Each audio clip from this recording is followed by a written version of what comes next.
Good morning, and welcome to our friends online. We're glad you're joining us this morning. We just listened to Imagine by John Lennon. That song just always gets me. It's so beautiful. Welcome, welcome. I just invite you to join me in our opening prayer. This morning, the day after a world celebration of love, we turn inward to remember that love is not confined to a date on a calendar.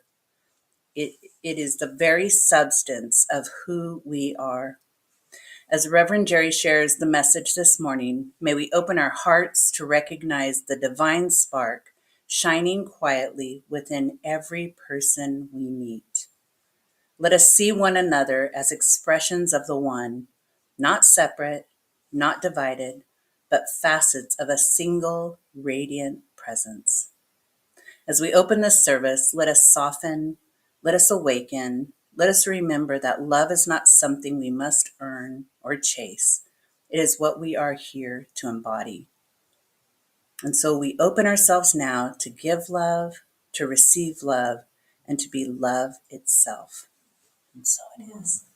And welcome Reverend Jerry to the podium.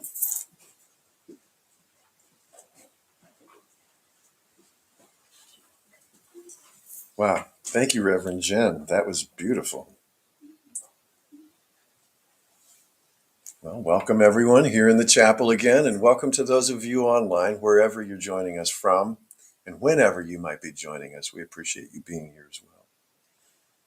And like Jen said, Reverend Jen said, this is the month of February, right? The month of love. And so we as ministers gave ourselves a playful challenge to speak on, what do you think? Love, right? Yeah, exactly.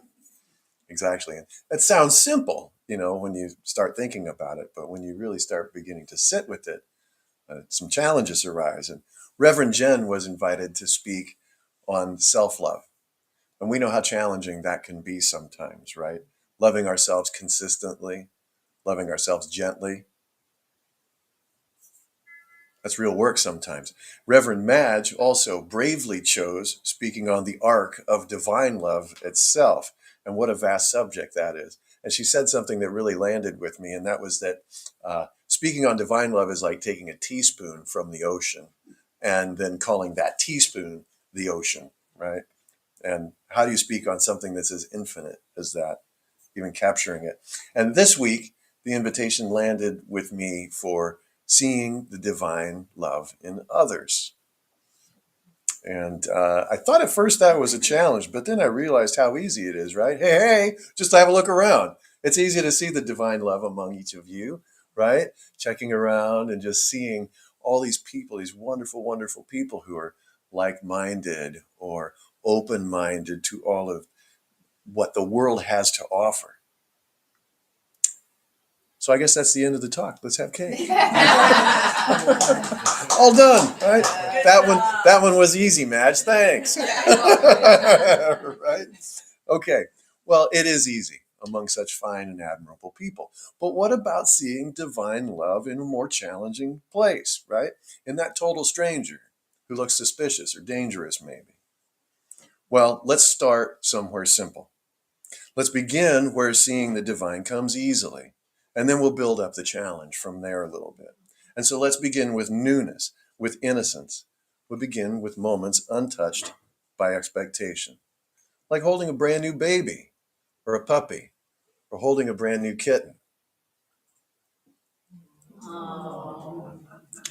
Right. What happens in that moment when we're exposed to this kind of newness? You all said the word awe. Right? Oh, that's what happens when we experience this. And there's no barrier, right? There's no evaluation first. We didn't have to measure. There was no consideration with this beautiful picture up on screen. Is that baby worthy of awe? Well, of course it is. Of course it is, right?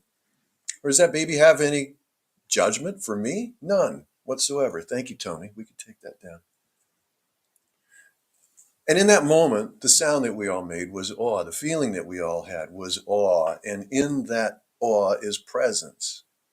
And we recognize something sacred in that presence. That's not because we've been taught to. It's because nothing's blocking the view. Nothing's in the way. Nothing's being asked of us, and love can flow freely. We experience, I think, the same non-judgment in other aspects of newness as well. A new relationship before expectations form or patterns develop. A new job, maybe, before pressure replaces possibilities. And in these moments, I think that there's very little duality. I think that we don't even really take time to observe dualities. There's really not much right, not much wrong. There's no good or bad, just presence. And to me, there's a key insight here that the divine is easiest to see when no one is asking anything of us. And in the beginning, there's no patterns to respond to either. So our own separation hasn't even arrived yet. There's only being. And in being, there is divine. But life doesn't stay in the beginning, does it? Life doesn't stay easy or uncomplicated. As time goes on, layers begin to develop, and life adds what I like to call texture.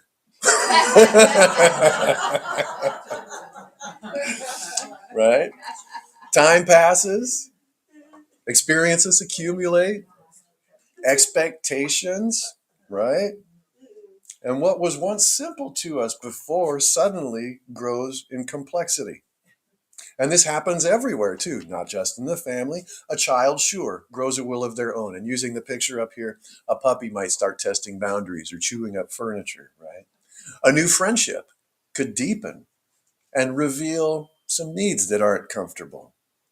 Or maybe that job does move from promise to pressure. And the essence of all of these things remain the same. The child, the job, the puppy, those are all the same as they were before, right? But the expression changes, our experience changes, and our opinions form and shift. Independence emerges, and we separate. And now love is no longer effortless. It's a little bit more demanding. It's still present. But because of what we put on it, it's asked to stretch a little or to become transactional sometimes. Or I love you if you love me, right? And this is where I think distance begins to develop between people. And not because something has gone wrong, but I think it's because we confuse change with loss. And I think we confuse disconnection with distance.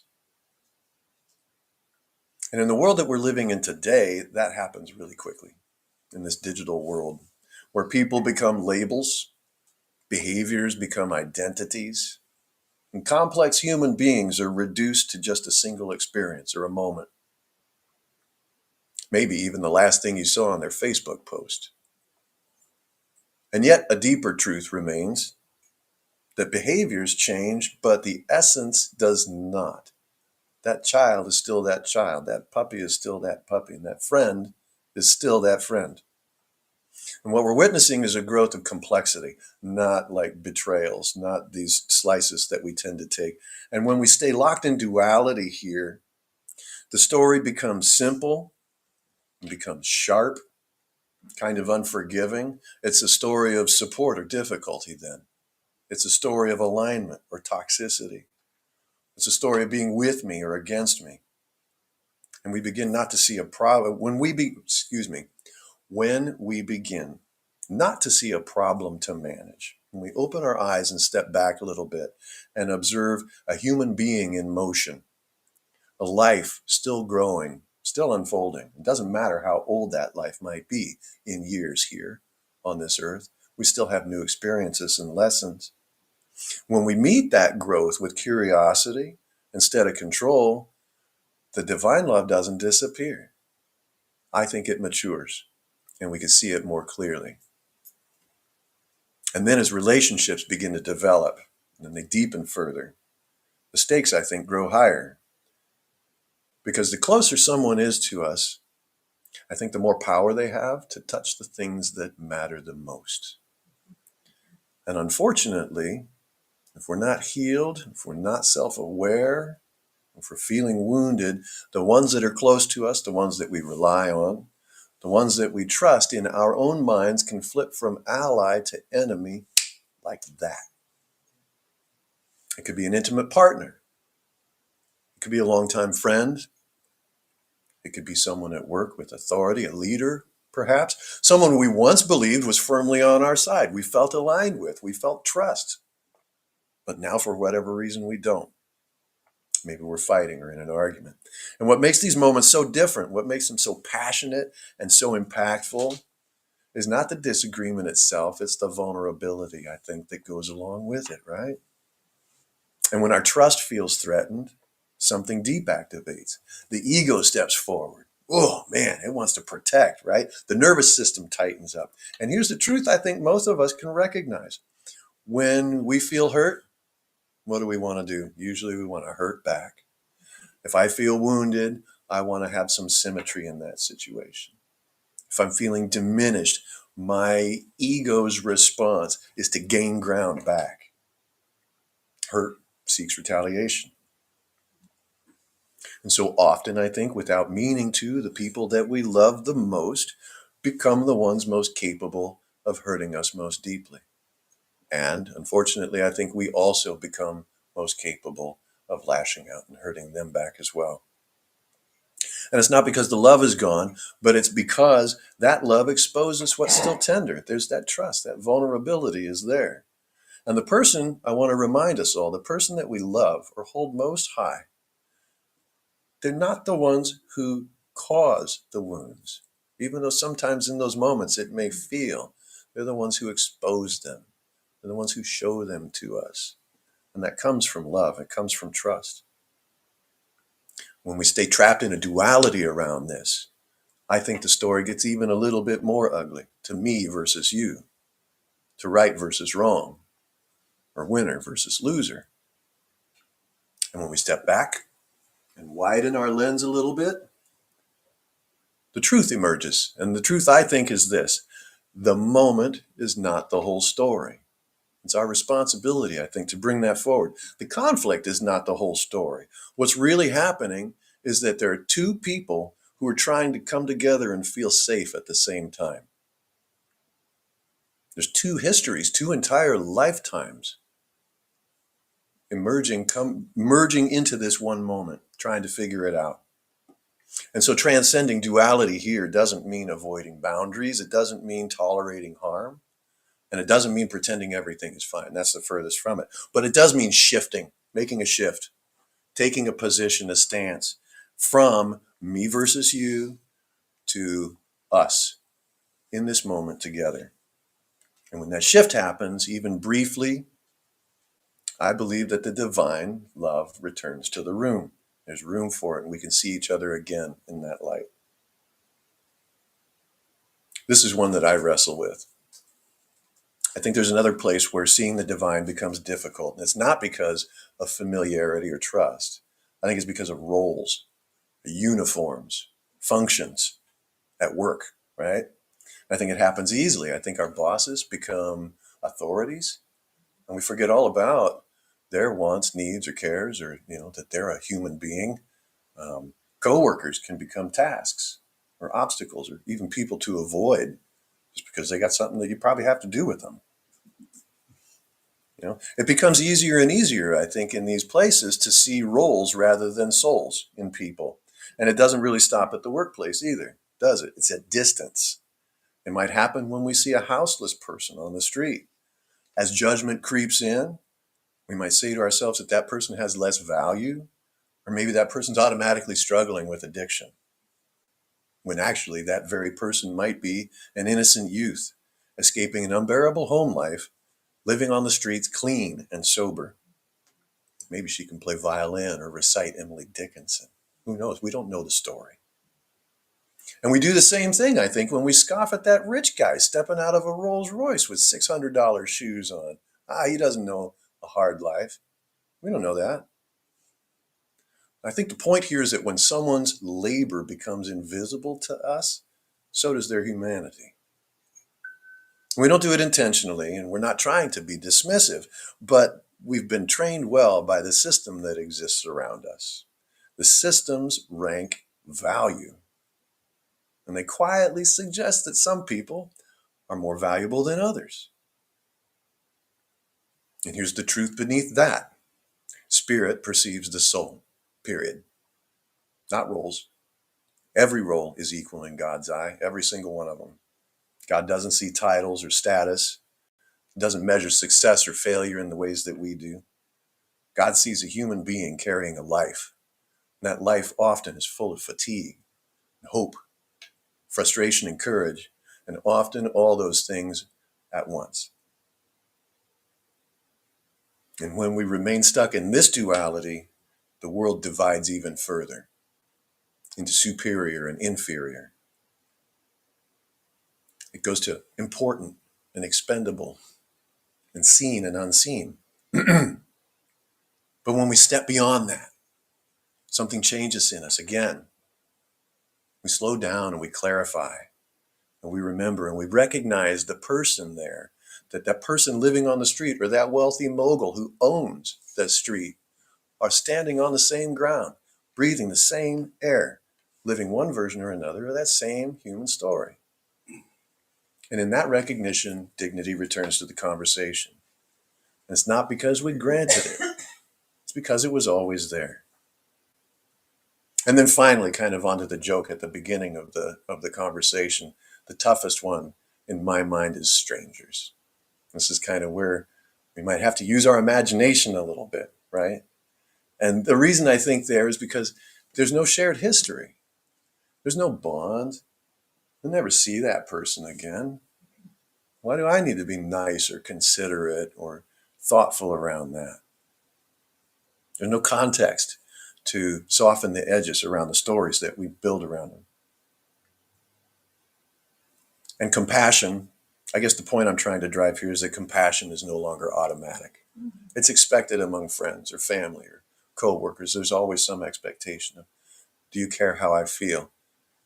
I don't think it's automatic among strangers. I think that compassion is chosen intentionally. And that is where the antithesis of that compassion gets to work as well. That's where our subconscious projections do some dirty work on us too, right? Isn't it? That's where we begin to fill in blanks real quick. We assign stories without evidence of value or worth or, oh, that person's this or that. And we decide who someone is based on a glance, based on a tone or a single moment, the jewelry, their clothing, dare I say, the color of someone's skin or the tattoos that they wear. And fear sharpens those judgments among us. Similarity feels safe. We feel safe with people that we feel similar to, but differences feel suspect. And so distance forms. And I think this is a natural thing. It goes with fear. And this conflict, it doesn't even need history. We'll supply our own. It's not, we won't supply it because it's true, but because the unknown unsettles us. We just want to kind of skirt around the edges. We don't necessarily want to dig into that. And this is where duality does its work and speaks the loudest. And it changes this world, in my mind, to us and them, to safe or unsafe, and to just belonging or not belonging. And we're watching a world divided today as the result of this kind of behavior and thought.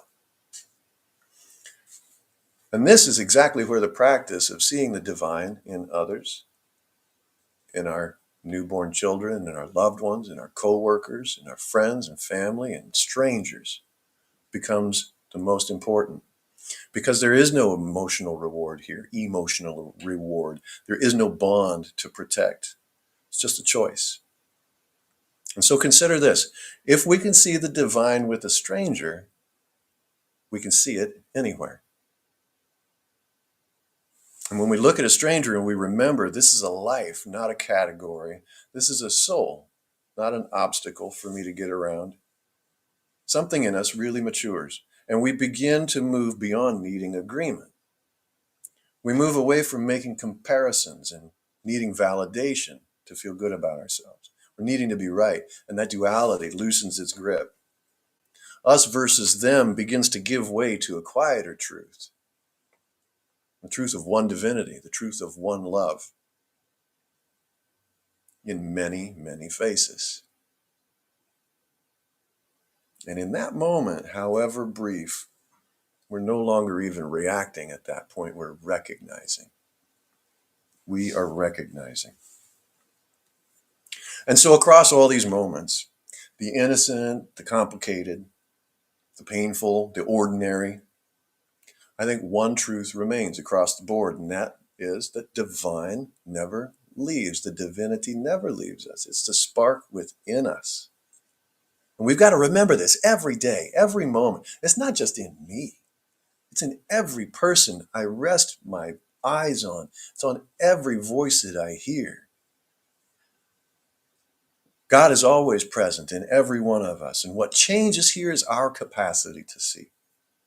And when we take a step back and we look at this together, a pattern becomes clear to me.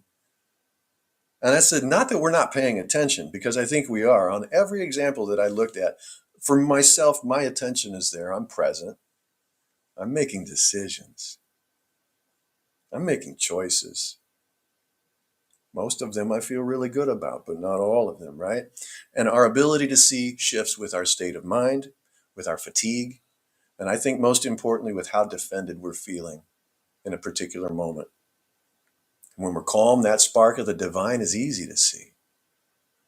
Oh, when we're not, that gets pretty tough. When we're overwhelmed or afraid, I think it becomes very hard to see. And so the challenge that I mentioned earlier is not with others. I think the challenge is inward. I don't think we need to look outside and how do I need to fix my neighbor? You know, how do I need to get them to understand my perspective? It's about noticing ourselves, how our own lenses form, how our own experiences and our own expectations, and especially our own assumptions, quietly shape what we think we're seeing. What we think we're seeing. We're giving it shape before we've even given it time to sink in.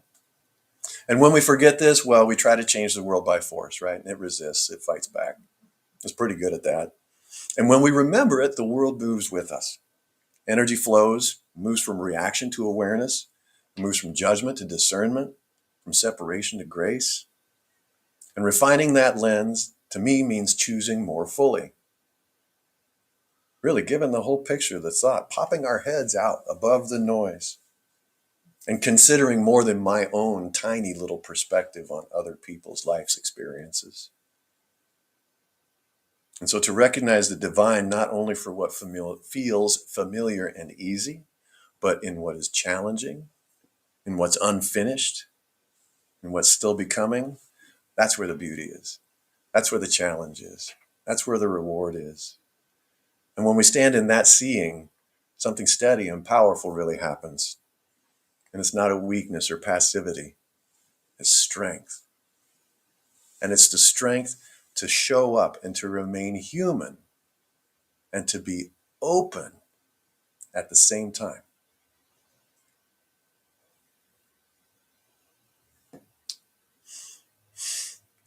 So let's take a moment. I'm going to do a blend between a visualization and some prayerful thought and meditation here. So feel free to close your eyes or just to sit comfortably, whatever feels right for you. And I invite you today to follow the cue from our opening song and to use our imagination, to visualize and to empower and to really feel and to breathe life into seeing the divine in others throughout the world. Because when even a few people choose to see this way, something shifts in the fields around them. This is the field that will carry with us moving forward. Relationships soften and distance shortens. The space around us feels different. And so now visualizing as clearly as we can, and not as fantasy, and not as wishful thinking, but as conscious participation. Let's just take a deep breath together and settle into the gravity and light up our visual cortexes.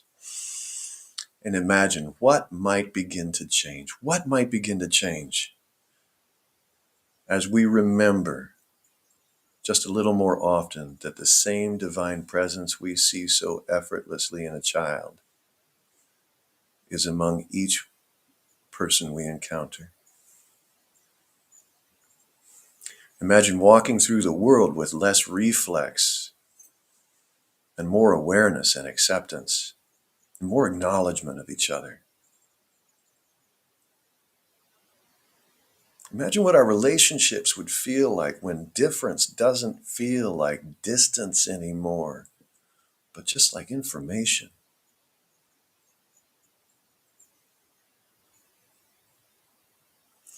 What would our workplaces feel like if roles didn't eclipse humanity? And we remember that every role is made of a soul.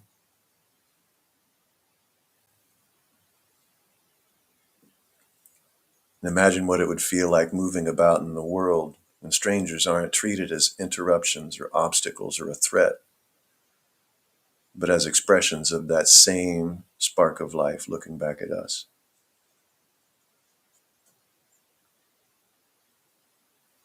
And imagine when the question we carry into the world with us is no longer, do I agree with you or are you like me? And has simply become, can I recognize the divine in you?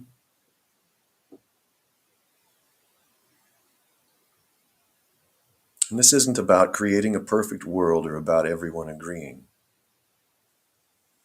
Imagine with me today, this morning, a world choosing again and again to meet life from a higher octave with less fear, with more presence.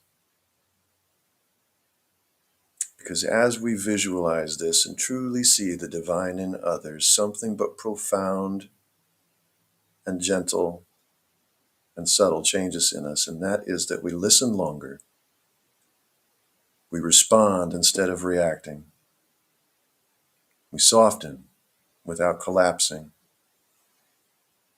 and we hold our ground without hardening our hearts.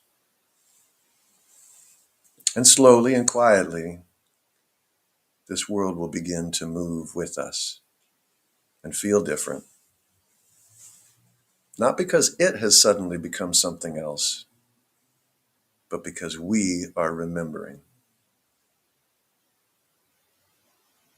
Imagine this world with me, not somewhere or someday, but here, now, beginning with us,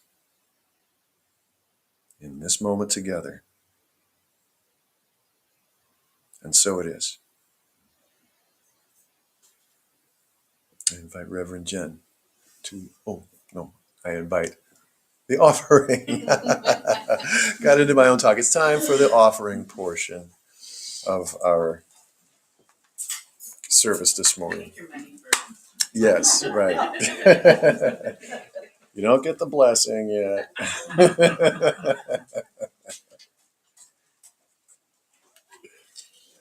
Okay. All right. Thank you, everyone. So as we're preparing our offerings this morning to the home center, let's hold it in our hands and let's charge it up with the energy of alignment and with generosity and with sacred intention. And we know that we're a part of the greater circulation of good and that our gifts will multiply for the highest healing and growth and service to us and our communities. As the basket's coming around, please do fill it with your blessings, and we thank you for your generosity and for your continuing support of our good works. And so it is. And now, Reverend Jen will come up to close our service.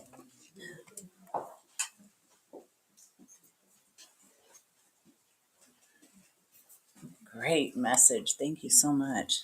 Thank you. Thank you. I was thinking, as the basket goes around, just having kind of popcorn style as we're closing our service, just shout out something that you love, appropriate things, because, we are in church. Something that you love. What is something that you love or brings love into your heart? Vacation time. Vacation time. A pug is sleeping on me. The what? A pug is Pug sleeping on you. Yes, yeah. Pets. Who else? Garden flowers. Garden flowers. Yeah. Sunrises and sunsets. Sunrises and sunsets. Did it already go all the way around? Grandbabies. Oh, yeah. Yeah. There's But it it's already hummingbirds. been- That's it's already right. been- Yep. Wow, that's quick. That's right. Good. Thank you for sharing that. I was drinking some tea and I pulled off the little message because it's like a little fortune, you know. So it's the purpose of life is to know yourself, love yourself, trust yourself, and be yourself. That's sweet. Awesome. So I invite you to join me in our closing prayer. Infinite love that breathes through each and every one of us. As we prepare to close our morning together, we carry this presence, this life moving as us, this love expressing through us. May what has been awakened here anchor in us. May our vision to see beyond appearances strengthen. May our hearts open to the sacred spark shining quietly within every person we encounter. When it is easy, let us love freely. When it is difficult, let us love consciously. When we are challenged, remind us that we are meeting another expression of the One. We are carriers of compassion. We are mirrors of grace. And we fully embody the love we seek. As we go forth, may our words carry kindness, and may our lives quietly testify that love is not something we visit, it is who we are. And so we walk in gratitude, we walk in awareness, and we walk as love itself. And so it is. Amen. And thank you to our friends online for joining us. From our heart to yours. We'll see you next time.